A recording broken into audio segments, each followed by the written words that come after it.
చూసినట్లయితే దేవుని వాక్యం సెలవిస్తుంది, నేను పరిశుద్ధునై ఉన్నాను గనుక మీరును పరిశుద్ధులై ఉండుడని వ్రాయబడి ఉన్నది. కాగా మీరు విధేయులకు పిల్లలై మీ పూర్వపు అజ్ఞాన దిశలో మీకుండిన ఆశలను అనుసరించి ప్రవర్తింపక మిమ్మును పిలిచిన వాడు పరిశుద్ధుడై ఉన్న ప్రకారం మీరును సమస్త ప్రవర్తన యందు పరిశుద్ధులై ఉండుడి. Praise Lord. హల్లెలూయా. ఇక్కడ చెప్పబడేటువంటి వాక్యం ఏంటంటే పిలుపును గురించి మాట్లాడటం జరుగుతుంది. పిలుపును గురించి దేవుడు మనల్ని ఆయన తల్లి గర్భములో పిండముగా రూపింపబడక మునిపే దేవుడు మనల్ని పిలిచాడు. ఆయన తల్లి గర్భములో పిండముగా రూపింపబడక మునిపే దేవుడు మనల్ని పిలిచాడు. ఆయన ఎందుకని పిలిచాడు అంటే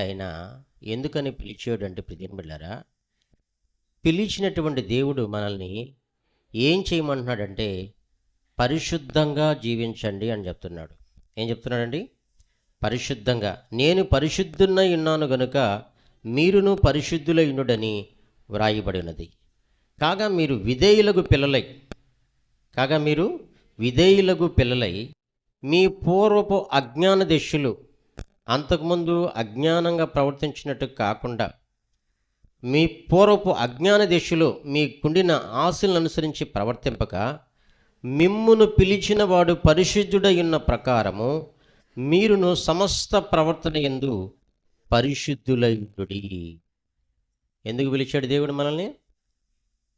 ప్రియదేవుని బిడ్డలారా, ఎప్పుడు పిలిచాడంటే దేవుడు మనల్ని తల్లి గర్భములో పిండముగా రూపింపబడకమునిపే దేవుడు నన్ను మనల్ని ఏర్పాటు చేసుకున్నాడు. కాబట్టి ఈ రోజున ఇక్కడ కూర్చో ఉన్నాం. ఆ పిలిచినటువంటి దేవుడు చెప్తున్నటువంటి మాట, నేను పరిశుద్ధునై ఉన్నాను గనుక మీరు కూడా పరిశుద్ధులై ఉండమని చెప్పి మాట్లాడుతున్నాడు. కాబట్టి పిలుపు ప్రియదేవుని బిడ్డలారా, దేవుడు బైబిల్ గ్రంథంలో మనం చూస్తే అనేక మందిని పిలిచాడు. ఆయన మొట్టమొదటిగా మనం చూసినట్లయితే అబ్రహాముని మొదట పిలిచాడు. ఆయన ఎవరిని పిలిచాడండి? ఆయన ఒక విగ్రహారాధన కుటుంబంలో బొమ్మలు తయారు చేసుకునేటువంటి అమ్ముకునేటువంటి కుటుంబంలో నుంచి దేవుడు అబ్రహాముని పిలిచాడు. ప్రియదేవుని బిడ్డలారా, అబ్రహాముని పిలిచాడు. పిలిచిన తర్వాత అబ్రహాము దేవుని నమ్మాడు. అది అతనికి నీతిగా ఎంచబడింది. అయితే ప్రియదేవుని బిడ్డలారా, దేవుడు ఆయన అనాది ప్రణాళికలు తల్లి గర్భంలో రూపింపబడకమనిపే దేవుడిని ఏర్పాటు చేసుకున్నాడు, పిలిచాడు. కాబట్టి అయితే దేవుడు చెప్తున్నటువంటి మాట, నీవు యేసు ప్రభు చెప్పినట్లుగా, యేసు ప్రభు తన శిష్యులకు చెప్పినట్లుగా ఏం చెప్పాడంటే, యేసయ్య మీరు సర్వలోకానికి వెళ్ళి సర్వ సృష్టికి సువార్త ప్రకటించమని చెప్పాడు. శిష్యులకి ఆయన గ్రేట్ కమిషన్ ఇచ్చాడు. మీరు సర్వలోకానికి వెళ్ళి సర్వ సృష్టికి సువార్త ప్రకటించమని చెప్పాడు. మరి యేసు ప్రభు కూడా ఆయన ఏం చేశాడంటే సువార్త ప్రకటించాడు. పరలోక రాజ్యం సమీపించినది, మీరు మారు మనసు పొందండి అని చెప్పి యేసు ప్రభు కూడా చెప్పాడు. ఆ తర్వాత మనం యేసుక్రీస్తు సువార్త విన్న తర్వాత మనము ప్రియదేవుని బిడ్డలారా వినుట వల్ల విశ్వాసం కలిగింది. యేసు ప్రభుని నోటితో ఒప్పుకున్నాం. మరి క్రీస్తు మృతుల్లో నుండి లేచాడని చెప్పి హృదయమందు విశ్వసించాము.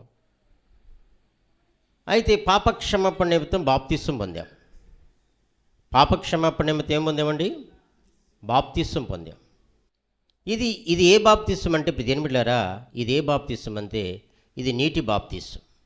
నువ్వు నీటి బాప్తిసం 70 సార్లు పొందుకున్నా ప్రయోజనం లేదు. ఎన్నిసార్లు? 70 సార్లు పొందుకున్నా ప్రయోజనం లేదు.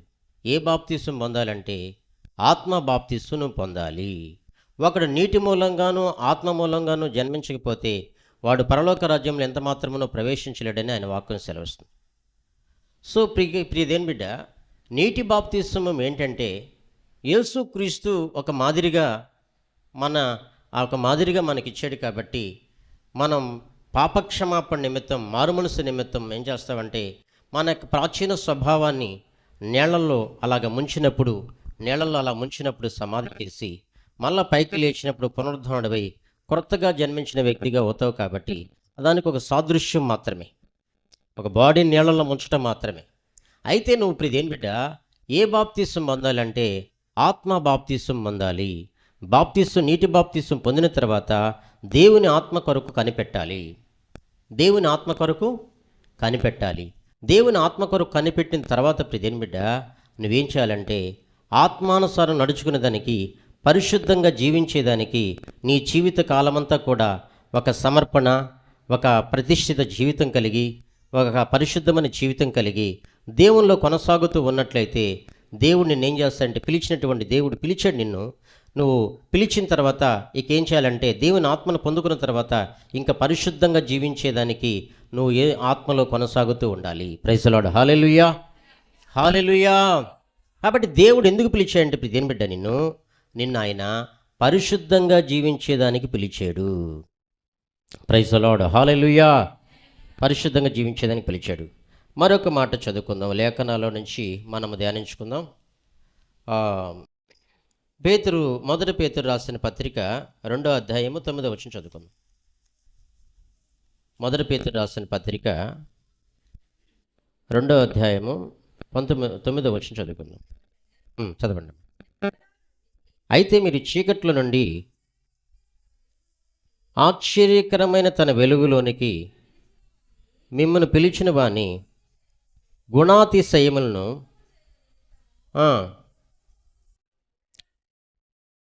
ఏర్పరచబడిన వంశమును, రాజులైన యాజక సమూహమును, పరిశుద్ధ జనమును, దేవుని సొత్తైన ప్రజలను ఉన్నారు. Praise the Lord. హల్లెలూయా. చూడండి, ఇక్కడ దేవుని వాక్యం సెలవిస్తుంది, మనము ఒకప్పుడు ప్రియదేని బిడ్డలారా, మీరు చీకట్లో నుండి ఆశ్చర్యకరమైన తన వెలుగులోకి మిమ్మల్ని పిలిచిన వాని గుణాతిశయములు ప్రచురం చేయ నిమిత్తము. అంటే మనము ప్రియదేని బిడ్డలారా ఎవరికంటే, ఆయన ఎవరికి దేవుడు అంటే యేసు ప్రభు. అసలు ఎవరికి దేవుడు అంటే యెహోవా, ఇజ్రాయేలుకి దేవుడు. ఇజ్రాయేల్ ఏం చేశారంటే దేవుని మాట వినలేదు కాబట్టి దేవుడు అబ్రహామును పిలిచాడు. అన్ని జనాంగంలో నుంచి దేవుడు ఏం చేశాడు? అబ్రహామును పిలిచాడు. అబ్రహాము దేవుని నమ్మాడు, అది అతనికి నీతిగా ఎంచబడింది. కాబట్టి ప్రియదేని బిడ్డ, ఇప్పుడు ఆ వంశం ఏమవుతుందండి? ఇప్పుడు చూస్తే బైబిల్ గ్రంథాలు మనం చూస్తే, అయితే మీరు చీకట్లో నుండి ఆశ్చర్యకరమైన తన వెలుగులోని మిమ్మల్ని పిలిచిన వాని గుణాతిశయములు ప్రచురం చేయ నిమిత్తము ఏర్పరచబడిన వంశమును, రాజులైన యాజక సమూహమును. మనం ఎవరు అంటామండి? ఏర్పరచబడిన వంశం అంట, రాజులైన యాజక సమూహం అంట, పరిశుద్ధ జనం అంట, మనము దేవుని సొత్తైన ప్రజలై ఉన్నారంట. Praise the Lord. హల్లెలూయా. దేవుడు నిన్ను పిలిచాడండి. ఎందుకు పిలిచాడంటే నువ్వు పరిశుద్ధంగా జీవించాలని పిలిచాడు. ఎప్పుడు పిలిచాడంటే తల్లి గర్భంలో పిండముగా రూపింపబడక మునిపి నిన్ను దేవుడు ఏర్పాటు చేసుకుని పిలిచాడు. ఎందుకు పిలిచాడంటే నీవు ఆయన సొత్తైనటువంటి ప్రజగా ఉండాలని, రాజులైనటువంటి యాజక సమూహంగా ఉండాలని, పరిశుద్ధ జనముగా ఉండాలని, చీకట్లో నుంచి ఆశ్చర్యకరమైన ఆయన వెలుగులోకి నేను పిలుచుకున్నాడు. ఆయన ఎందుకు పిలుచుకున్నాడంటే నీ జీవిత కాలమంతా కూడా నువ్వు పరిశుద్ధంగా జీవించాలని. Praise the Lord. Hallelujah, hallelujah. చూడండి, మరొక వాక్యం చదువుకుందాం ప్రియదేని బిడ్డలారా. రోమీయులకు రాసిన పత్రిక 8వ అధ్యాయము 28, 29 వచనాలు చదువుకుందాం. 28, 29 వచనాలు చదువుకుందాం. ఆమేన్. చదవండి అమ్మా.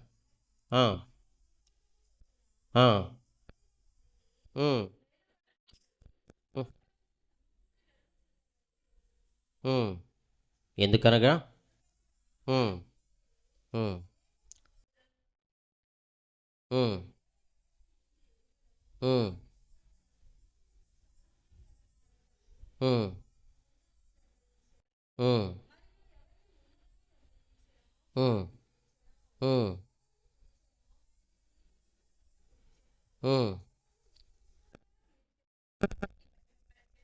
Praise the Lord. హల్లెలూయా. చూడండి, ఇప్పుడు దేని బిడ్డలారా, దేవుడు మనల్ని ప్రేమించాడు, మనము దేవుని ప్రేమించాం. దేవుని ప్రేమించే వారికి, ఎవరైతే దేవుని ప్రేమిస్తారో, దేవుని ప్రేమించే వారికి అనగా ఆయన సంకల్పం చొప్పున పిలవబడిన వారికి, ఆయన సంకల్పం చొప్పున ఎవరి పట్లయితే ఆయన సంకల్పం ఉందో, తల్లి గర్భంలో పిండముగా రూపొందక మునిపే దేవుని సంకల్పం ఉందో పిలవబడిన వారికి, సంకల్ప చొప్పున పిలవబడిన వారికి మేలు కలుగుటకై సమస్తము కూడా సమకూడి జరుగుచున్నాయంట. సమస్తము కూడా సమకూడి జరుగునని ఎరుగుదుము.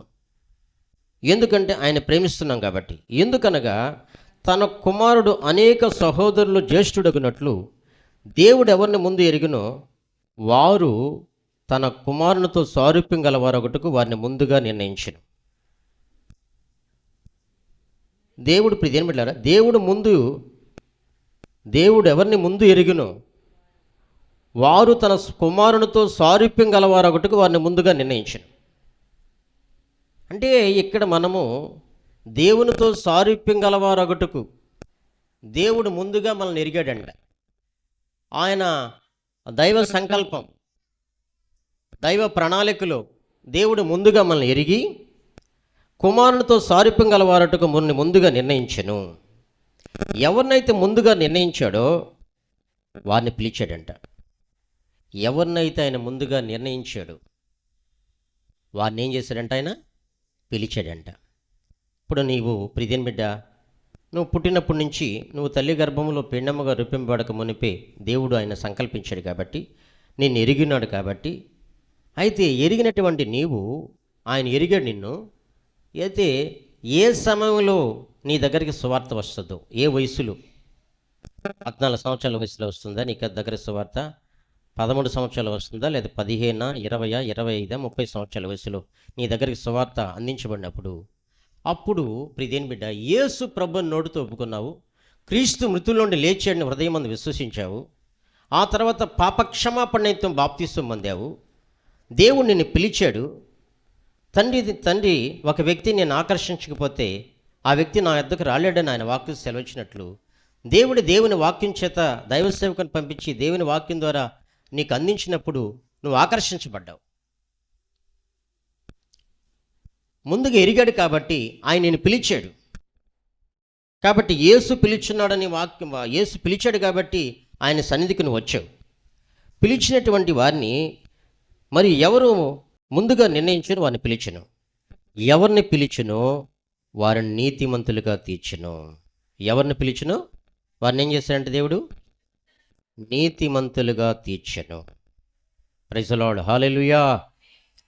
ఎవరిని నీతిమంతులుగా తీర్చెనో వారిని మహిమపరిచెను.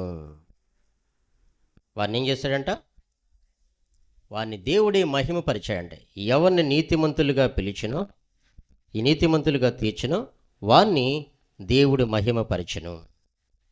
కాబట్టి ప్రియ దేవుని బిడ్డలారా, దేవుడు టోటల్గా మనల్ని దేవుడు ఎందుకు పిలిచాడంటే మనము పరిశుద్ధంగా జీవించుటకు.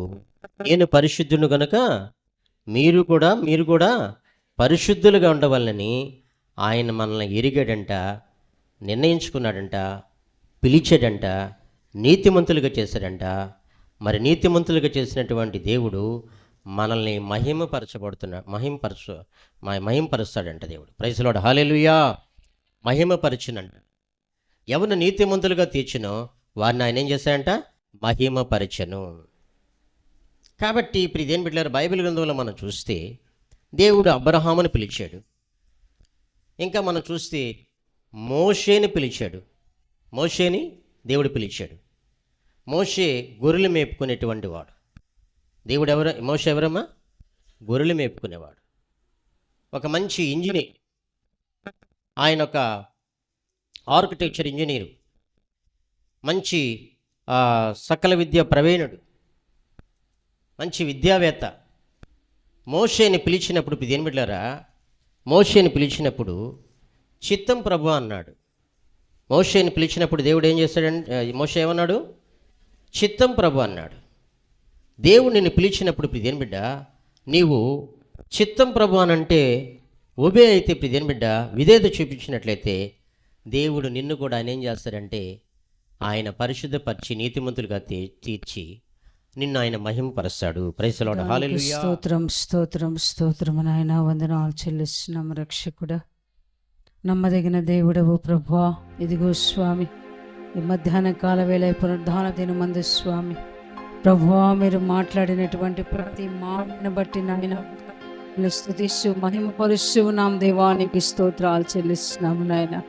నా ప్రభువా, అలనాడు మా ఆది పితరులు అయా అపోస్తులైనటువంటి వారు స్వామి మీ పిలుపుకు ఏ రీతిగా లోబడి ప్రభువా నా తండ్రి నాయన అయ్యా వారి పరిశుద్ధతను కాపాడుకుని స్వామి నాయన మీరు అప్పచెప్పినటువంటి పరిచర్యను నాయన నమ్మకంగా చేసి ముగించారు ప్రభువా, నీకు స్తోత్రాలు చెల్లిస్తున్నాం ప్రభు. అయ్యా మీరు పిలిచినప్పుడు తండ్రి నాయన వారి విధేయత చూపి స్వామి నాయన అయ్యో ప్రభు మిమ్మల్ని వెంబడించారయ్యా, మీకు వందనాలు చెల్లిస్తున్నాము రక్షకుడా.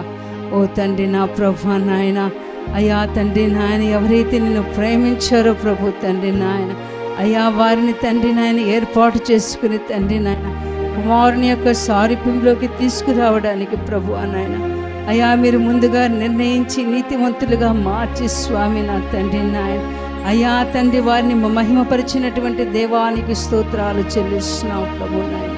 అయ్యా నాన్న తండ్రి ప్రభు అయ్యా మీ పిలుపు గొప్పది స్వామి నా రాజ్యం అయ్యా మీ పిలుపు తండ్రి ఎంతో విలువైనది నాయన, మీకు వందనాలు చెల్లిస్తూ కూడి వచ్చినటువంటి బిడ్డల్లో స్వామి ప్రభు నాయన ఎంతమందిని మీరు పిలిచి ఉన్నారో మాకు తెలియదు నా తండ్రి.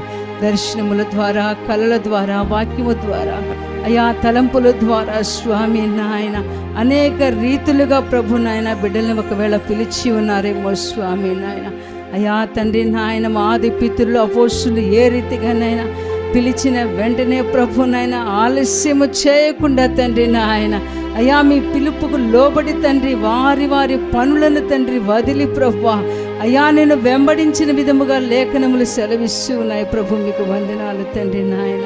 యేసు ప్రభు నేను స్తుతిస్తూ మహిమపరుస్తూ ఉన్నాం ప్రభు నా తండ్రి నాయన అయ్యా అనేక మందిని నాయన ఇక్కడున్న ప్రజలను అభిషేకించిన దేవుడవు ప్రభు, అనేక మంది బిడ్డలను పిలిచినటువంటి దేవుడవు తండ్రి నాయన అయ్యా పిలుపును నిర్లక్ష్యపరుచుకునక స్వామి నా తండ్రి నాయన ఉన్న పాటునే ప్రభు నాయన బిడ్డలు మీకు లోబడే కృపను దయచేయండి తండ్రి, మీకు స్తోత్రాలు చెల్లిస్తున్నాము నాయన.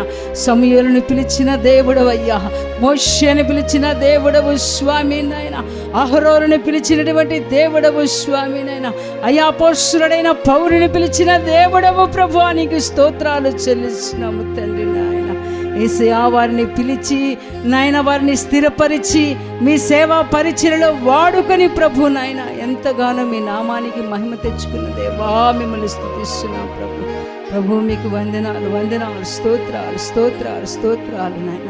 ఇది నా ప్రభు తండ్రి నాయన ఇక్కడ ఉన్నటువంటి బిడ్డలలో ప్రభు నాయన అయ్యా ఈ సమయమందు ప్రభు నాయన ఇదిగో నాయన మీరు ప్రేరేపిస్తూ ఉండగా ప్రభు నాయన అయ్యా ఎవరైతే నిజముగా యేసయ్య నన్ను పిలిచి ఉన్నాడు, ఆయన సేవ యొక్క పిలుపు దర్శనము నాకుందని అనుకుంటూ ఉన్నారు ప్రియమైన దేవుని బిడ్డ, మీరు లేచి నిలబడినట్లయితే మీ కొరకు ప్రార్థించమని దేవుడు కోరుకుంటుండగా మీ కొరకు మేము ప్రార్థిస్తాము. ఎవరైతే భయపడక దేవుడు నిజంగా నన్ను పిలిచి ఉన్నాడు, నిజంగా ఆయన సేవ చేయాలి నాకు ఆశ అయితే ఉన్నది కానీ నాకు ధైర్యము చాలడం లేదని ఒకవేళ నువ్వు అనుకుని ఉంటే ప్రియమైన దేవుని బిడ్డలు నాడు మోషే అన్నాడు పిలిచినప్పుడు అయ్యా నేను నత్తి నాలుక కలిగిన వాడును, అయ్యా నేను మాట మాంద్యము కలిగినటువంటి వాడును స్వామి నాయన అయ్యో తండ్రి నేను నాయన చేయలేని నీ సేవ అన్నప్పుడు ప్రభు నాయన ఓ తండ్రి నా ప్రభు నాయన ఆయన నోటికి స్వామి నాయన అహరోనును తోడుగా ఉంచి ప్రభు నాయన నీ సేవా పరిచర్యలో బహు బలముగా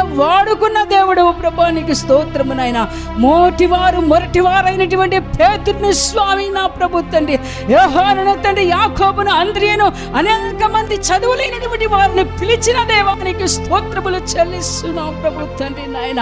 ఈ సమయమందు నాయన ప్రభు తండ్రి ఎంతమంది బిడలైతే ప్రభు నిజముగాని మేము పరిచర్య దేవుని యొక్క పరిచర్య చేయాలని ఆశపడుతూ ఉన్నారో ప్రభు నాయన అయ్యా తండ్రి వారిని నిలవబెట్టబోతున్నందుకు కొరకై వందనాలు చెల్లిస్తున్నాను.